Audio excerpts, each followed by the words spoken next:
The Oxford Said Business School is the partner that we chose to work with to get the academy going.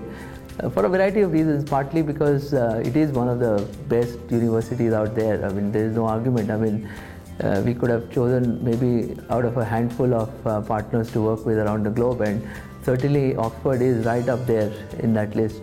So I think, to my mind, a conversation with Oxford was a no-brainer.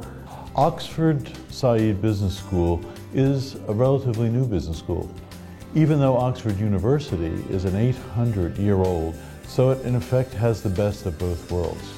We have the perspectives of time and of wisdom of all the other departments in the entire university, and yet we have a really world-class business faculty that's working on today's problems with some of the largest companies in the world. The Oxford Polaris Digital Academy will have a unique structure, and it's really highly customized.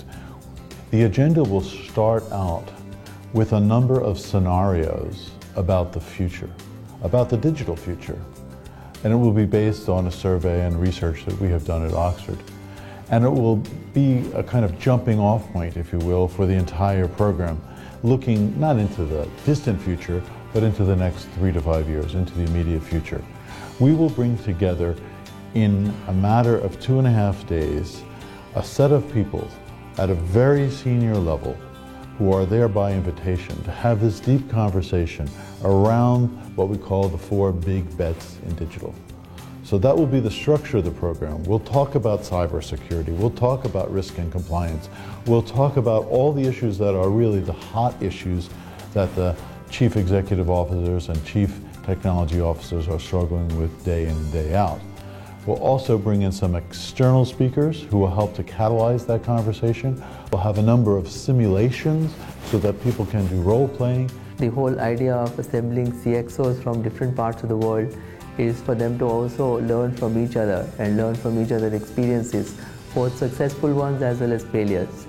And I think if we can engender that kind of a conversation to take place, and we can also bring in our experience and our expertise in terms of how to navigate through some of the operational, technology and political challenges in this journey, then it will become something more practical, pragmatic, and something that, as I said before, the participants in the academy will be able to take away from the program and start actually turning it into some real action on the ground, with the objective of generating and achieving real change in a realistic time frame.